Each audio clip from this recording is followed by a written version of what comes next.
Fun facts. My name is Prachi. A single strand of spaghetti is called spaghetto, and this is a video featuring my May faves, hates, and empties.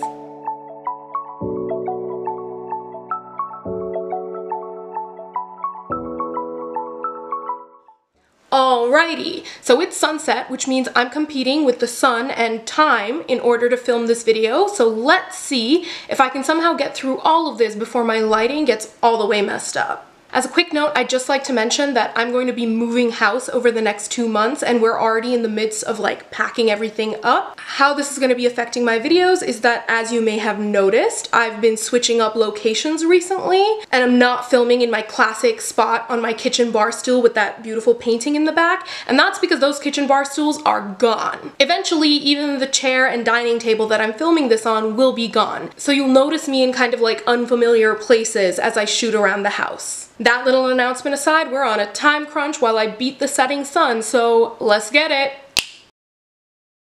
So I think I'm gonna quickly burn through my music faves and then do my beauty faves and then move on to my misses and empties. My first favorite song for the month of May is Hola, Señorita by GIMS and Maluma. I mentioned GIMS in my very first hits, misses, and goodbye kisses video. I had said I really loved his discography and I'd played you snippets of 3 of his songs and told you how much I loved his music. So the fact that he, a French-Congolese rapper who I love, collaborated with Maluma, a Colombian musician who I also love, this song is a dream come true. It's in a mixture of both French and Spanish. The music video is shot in Marrakech, Morocco. It's the summer bop of my dreams. I love it so, so much. Highly recommend you check it out if you're in the mood for a bop. My second musical fave is also in Spanish, and unlike Hola, Señorita, it's actually an older song. Like Hola, Señorita just came out. This song actually came out earlier this year, and it's Caro by Bad Bunny. Now I know people are like really split on Bad Bunny because they're really split on kind of like trap music in general,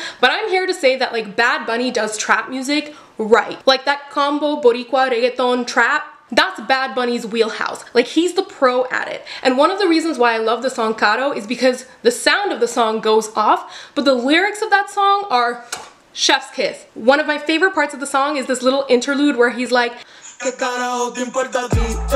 ¿Cómo soy yo? ¿Qué digo yo? ¿Qué hago yo? ¿Qué carajo te importa a ti? ¿Cómo soy yo? ¿Qué digo yo? ¿Qué hago yo? ¿Qué carajo te importa a ti? That goes off lyrically and with the beat. The song Caro is basically Bad Bunny being like, why can't I be the person that I want to be? I like getting my nails done and dressing in like the wild and funny way that I am, and like, can't you just leave me alone? Mind your business. And the other thing I really love about this song is that it starts off with this like trap beat, but then there's this really beautiful, almost like bridge interlude part where the entire song slows down and he actually switches to singing, and he has a pretty decent voice, and he ends up saying, why can't I be like this? Like, in what way have I hurt you by just being the person that I am? I'm just trying to be happy. And the combination of the beautiful melody and those beautiful words, magnifique, or well, magnifico. Anyway, I'm done blabbering about music, moving on to makeup. My first favorite of the month of May is this. This is Telluride by Bobbi Brown.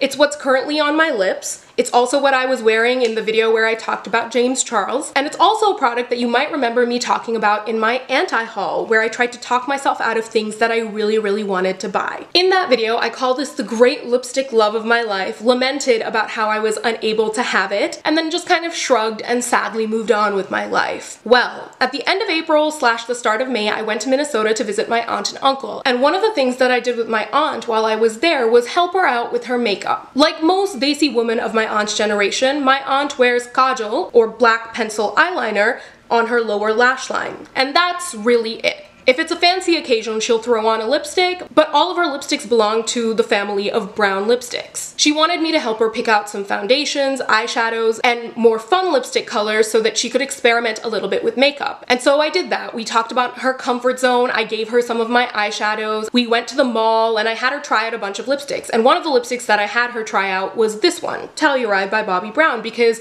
I love this lipstick a lot, and I was telling her how much I loved it and that if she wanted sort of a more pink lipstick, this was a good one to try. And because my aunt is such a lovely and wonderful person, and because she's kind of a little bit of a wholesome snake, she bought 2 Bobbi Brown lipsticks. this beautiful deep Merlot lipstick called Your Majesty, and this crushed lip color, Telluride. And I assumed, because she had tried both of them on her lips and thought that she liked them both, that she had gotten both of those lipsticks for herself. Turns out, she bought Telluride for me. My aunt's so funny. She said that this was my Guru Dakshina, which is like the fee that you pay gurus and pundits, like the religious priests and all, who have done you a service. So my service fee, my Guru Dakshina for teaching her about makeup and helping her pick out products and all that kind of stuff, was this lipstick. Since I've gotten this lipstick, I've probably used it at least 5 times a week. In fact, it's been a struggle to get me to use lip products that aren't this lipstick. Is it the most unique color in the world? No. But I really like the formula. I like the way that it sort of wears off very naturally, and it's just one of those really effortless, flattering lip colors on me. The fact that I received it as a present from my aunt makes me love it just a little bit more. So that's that on that. My next May fave is more of a technique than an actual product. It's glittery eyeliner. I'm wearing some right now, like a bronzy glitter. I also wore some in my James Charles video. And when I went to New York City and ultimately to a concert, it was also the look that I wore for the concert. Now, I don't actually own any glittery eyeliners, which is why I put this more under a technique than as a product. Because in order to create every single glittery eyeliner look that I've worn throughout the month of May, I've actually just used other things in my collection. What I'm wearing right now and what I was wearing in the James Charles video were actually these. These are actually liquid glitter eyeshadows. They're by a Korean company called Peripera, and they're from a limited edition holiday collection from a while back. So I don't even know if y'all can get them. But I personally bought them because they're very good dupes of those Stila Magnificent Metal glitter eyeshadow thingies. I have one in like a bronzy gold, which is what I'm wearing on my eyes today, and this pinky one is what I was wearing in the James Charles video, and for that concert. What I've basically done is open up the eyeshadow, take a small angled brush, and then use the liquid inside to make my eyeliner line. And then I also pull it into the inner corner and onto the inner part of my lower lash line to create this look. Now for the month of May, because I've mostly wanted either bronze or like a rosy gold pink, I've stuck to using these liquid glittery eyeshadows. However, in the past, I've also used a wet angled brush with loose glitter eye pigments or even just straight up eyeshadows in order to get glittery eyeliner. So if you want to try glittery eyeliner for like a festival or a concert or a party, or just because, you know, you want to live your best glittery life, you really don't need to go out and buy any. My last favorite for the month of May is actually a fragrance, and it's this one by Gucci called Bloom. When it comes to my personal fragrance taste, I'm a little bit all over the place, which is to say that first of all, I don't personally believe that fragrance should be gendered. I really am uncomfortable with the idea that fruity floral fragrances are the domain of women and women alone, because neither of those are actually gendered concepts. Are men never supposed to have eaten fruit or walked through a flower garden in their lives? Like, I don't understand the gendering of perfumes at all. However, if I'm using the acceptable shorthand for feminine versus masculine fragrances, my own fragrance tastes are a little bit all over the place. Because sometimes I like overtly masculine perfumes. That is, perfumes designed specifically for men. So these include things like Spice Bomb by Viktor and Rolf, Vetiver by Guerlain, Dolce & Gabbana Light Blue for men. I really like a lot of those very masculine smelling fragrances. However, I also like very overtly feminine fragrances. Gucci Bloom, as you would expect, falls on that side of the spectrum. Those of you who watch my fun facts about Prachi video know that jasmine and tuberose are amongst my favorite flowers in the world, and that's in large part because the scent of tuberose and jasmine are amongst my favorite scents in the world. Now, unfortunately, tuberose and jasmine are also amongst the most difficult scents to get right in perfumes. I've smelled so many different tuberose and jasmine perfumes over the years, and nothing has ever smelled quite right. Gucci Bloom, however, is the closest approximation to real-life tuberose that I personally have found.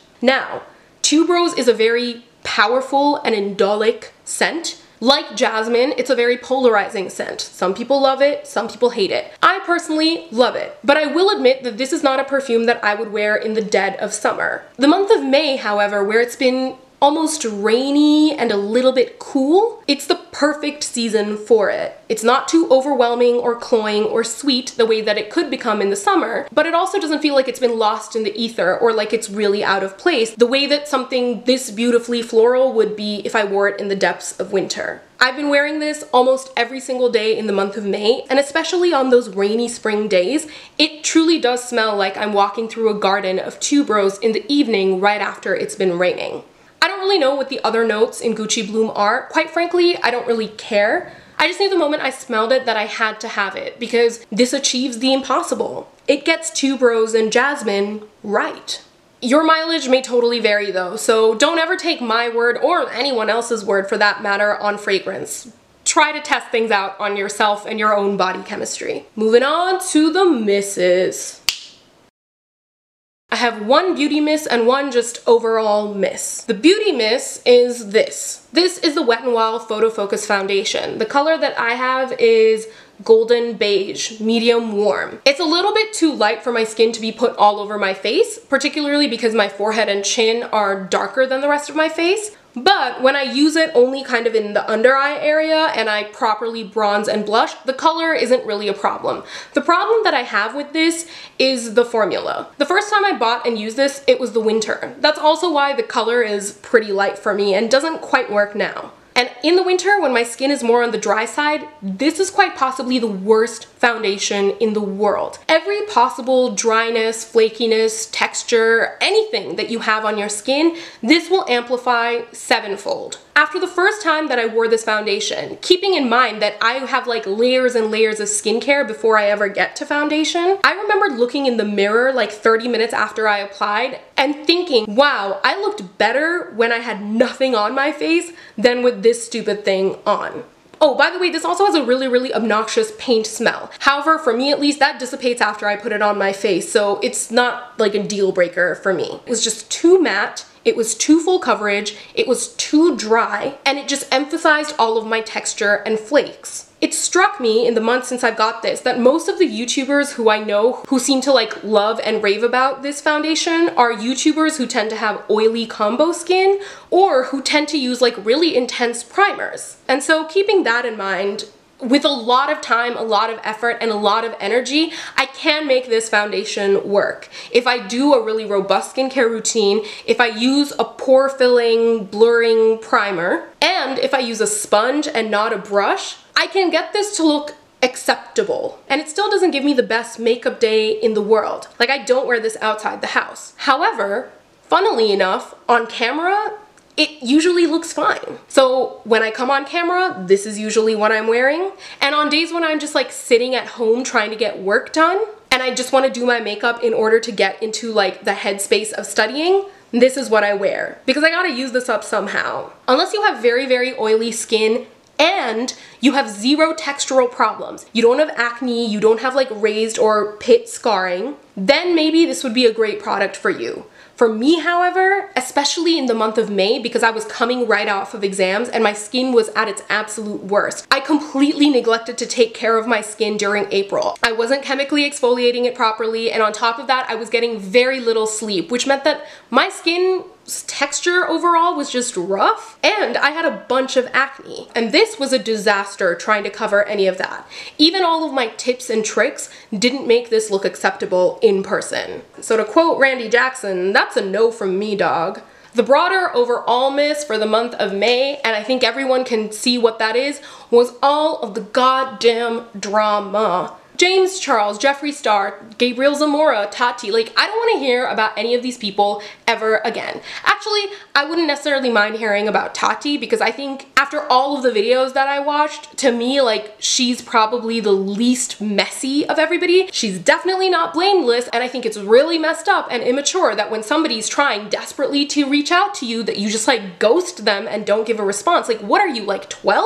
That's such an immature teenage thing to do, and seeing like the bajillion times James Charles tried to message Tati and James and like neither of them responded or gave him the time of the day, like that kind of sucked. However, I am not hashtag Team James. A lot of what I said in that last video still totally stands. He still hasn't addressed the fact that he said that he thinks everybody's a little bit straight. Also, Also, interesting how he addressed the like Sam waiter from Seattle situation, but he didn't at all address the thing with Gage that happened before that, where his behavior was like super duper problematic. I also thought it was like really rich of him to comment about how like words hurt and people need to be careful about like saying bad things about somebody on the internet because, you know, it sends a torrent of hate after him, and all of the things that people were saying about him and his family were really, really hurtful, and like words hurt, guys, when I'm like, isn't that what you did to Gage? Didn't you subtweet about him and send a barrage of hate his way? And then when he tried to defend himself and text you and say that he was going to release a video,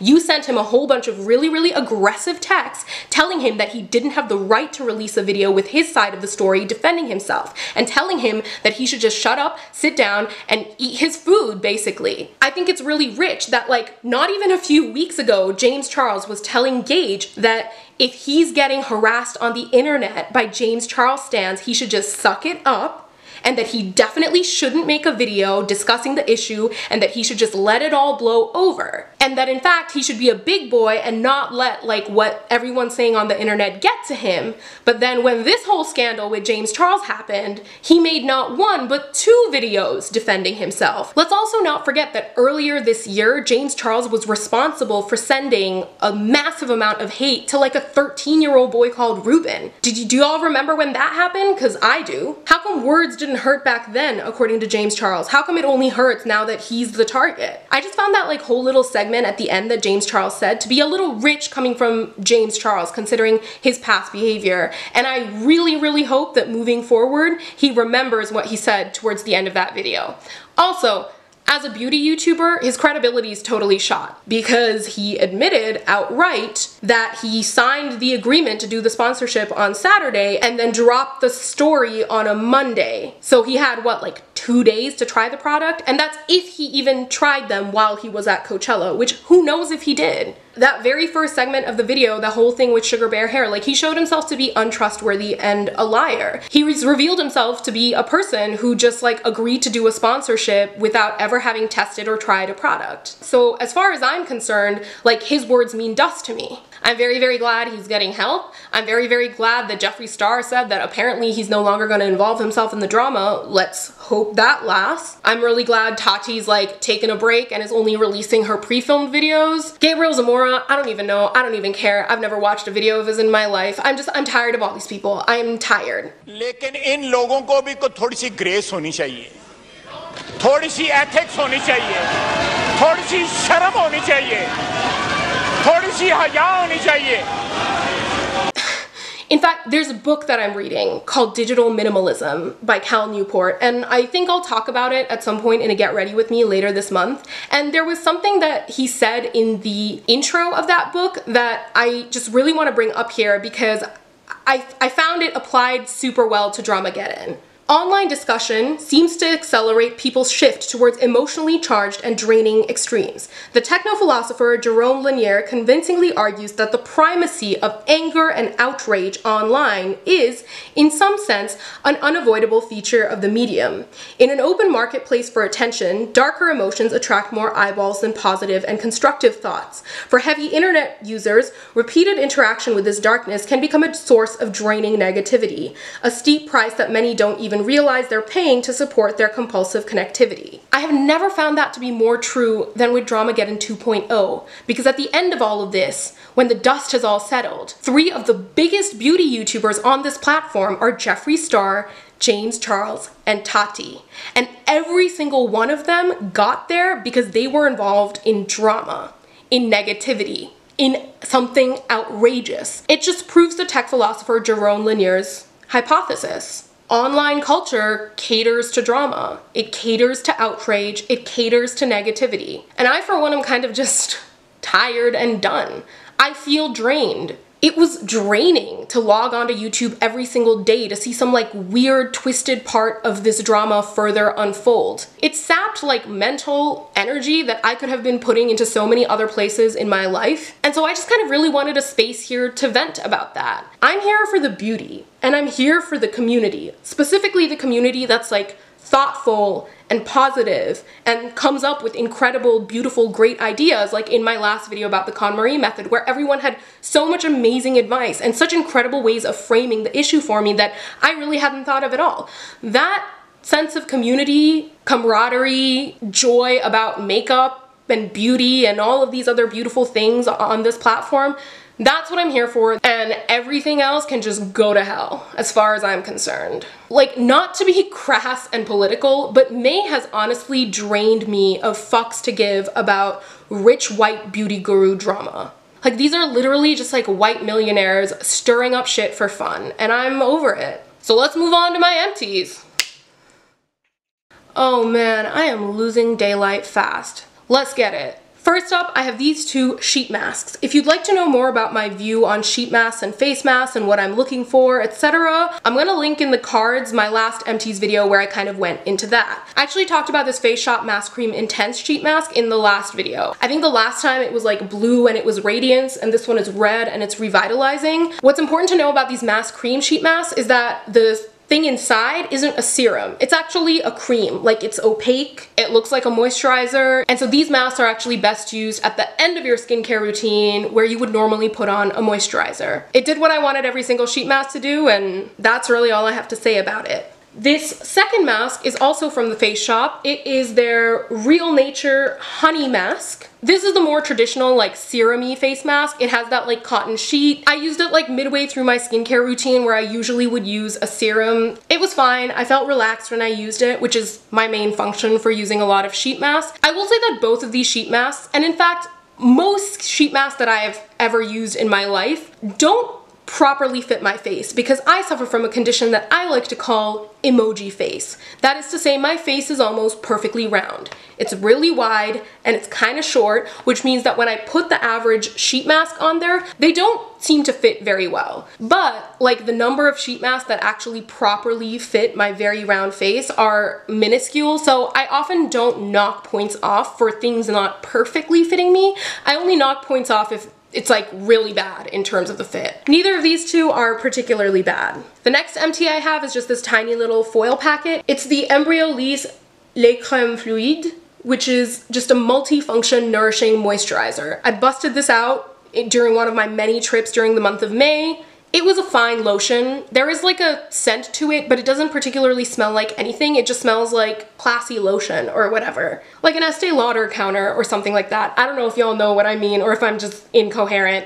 It did its job, it moisturized well, it made sure I wasn't ashy and a disappointment to all of my ancestors with melanin in their skin. But it's like weirdly expensive for a body lotion. So nice while it lasted, would not rebuy. The final empty, and this one I'm super proud of, is a fragrance. It's this rollerball of Roses de Chloe. I said that real Anglo considering that I actually speak French. Rose de Chloe eau de toilette. I used this up at the very beginning of May, and then I transitioned quickly over into using Gucci Bloom because spring for me is the time for floral fragrances. Now, funny thing about me, considering that I shelled out $30+ for a rollerball of a heavily rose-scented perfume. Like, this basically smells just like straight up roses.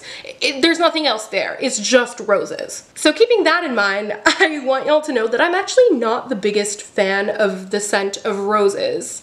Anybody who's South Asian, y'all know, whether you're from Nepal, India, Bangladesh, Pakistan, Sri Lanka, like all of y'all know, people go crazy for rose-scented things. Like in South Asia, like roses are it. Like everything smells like roses. Like we put roses in our foods and our desserts. Like rose water is like everywhere. People use it in their skincare all the time. Like roses are the hot stuff in South Asia. Which meant that growing up, I was surrounded by lots of roses, like the actual flower, and a lot of rose-scented things. And since I was very young, I've maintained that I always feel like the smell of roses is super overrated. Because to me, roses smell just like sugar water. They're not bad smelling to my nose, I just wouldn't die for it the way I would for like tuberose or jasmine. So then you might be wondering like why on earth I bought this, and it's because even though I particularly don't enjoy the smell of roses, from what I've heard from everybody around me, roses seem to smell good on me. A lot of floral scents mesh really well with my body, and rose appears to be one of them. And so I actually bought this in December 2016,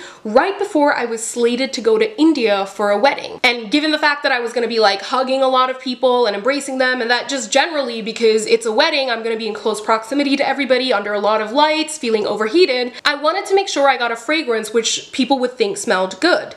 And knowing that, one, everybody in South Asia dies for the smell of roses, and two, that roses have been known to smell quite good on me, even though I don't particularly like the smell of roses myself, I took one for the team, went out, and got this roller ball. I used the crap out of it in Calcutta, was complimented for the way that I smelled a bunch. And then since I came back in like Jan 2017, I've just used this every single spring, which is when I like to use floral fragrances. It's finally done now. I absolutely would not repurchase this. If you really like rose fragrances, this is a good one. But I also don't know necessarily how distinct this is because I remember smelling something from the Body Shop, like they have something called Atlas Mountain Rose, and it honest to God smelled almost exactly like this. So I don't know if it's worth you spending Chloe money on this, but whatever it is, I'm glad to be done with it. This was part of my like sweet spicy category, which still has plenty of other fragrances in it, so no repurchases necessary at this time. That's all, folks. I definitely think I lost the war with daylight, considering that my face is mostly lit by my laptop screen, which is open to a blank Word document in order to give me some white light on my face. But not bad overall. I think for most of the video, I'm in like good natural lighting. It's just these empties where I look like I'm about to tell a horror story. Anyway, if you've stuck it out with me all the way to the end, thank you so much for watching. And as always, I hope you have a great upcoming week. And even if your upcoming week ends up becoming messy and imperfect, I hope that you're still able to create and experience some truly beautiful moments. Bye!